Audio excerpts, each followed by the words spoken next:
Ni nak berhenti ketum. Abang Man nak ajar hampa ramuan untuk buat jus 1000 hijrah. Kat sini Abang Man ada 7 jenis herba yang Abang Man guna dalam jus ni untuk hampa berhenti ketum. Kat sini kita ada daun gelenggang, misai kucing, hempedu bumi, pegagal kampung, kulit kayu halban hitam, daun belalai gajah dan halia bara. Kesemua ramuan ni Abang Man bancuh dan bubur dalam jus 1000 hijrah ni. Dulu Abang Man macam hampa juga, susah nak berhenti. Macam-macam ubat Abang Man try.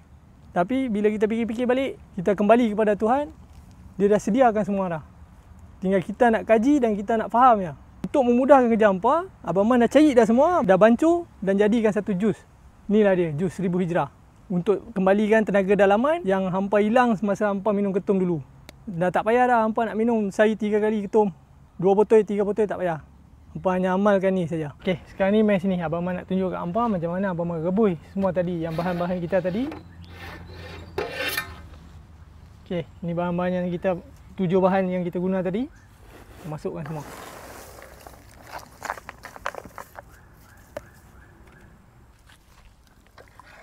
Okey, kita kacau dulu sikit. Okey, kita dah kacau. Kita tutup balik. Kita biarkan selama 4 jam. Okey, ni kalau hampa nak tengok macam mana selepas rebus.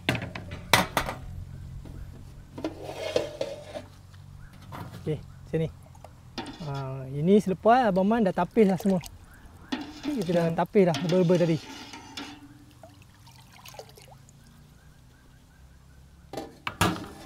Okey. Abang Man faham. Abang Man pun pernah duduk kat tempat hampa. Nak berhenti ni bukan senang. Bukan sehari 2 hari hampa minum. Hampa kena amalkan benda ni tiap-tiap hari. 2 tutup pagi, 2 tutup malam. InsyaAllah. Kita ikhtiar. Okey, ni kita dah tunggu lepas 4 jam. Sekarang kita tengok dia dah mendidih ke belum. Okey. Ini hasil dia. Setelah mendidih. Okey, hampa semua boleh tengok warna dia. Tengok, tak ada bahan lain. Semua 7 bahan yang kita pakai tu saja. Lepas ni kita tapis dulu.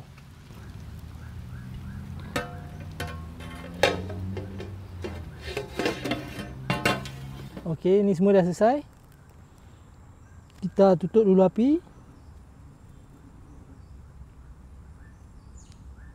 Okey, nah ni jom Abang Man bawa hampa untuk hampa tengok macam mana Abang Man masukkan ni dalam botol supaya hampa beli nanti senang.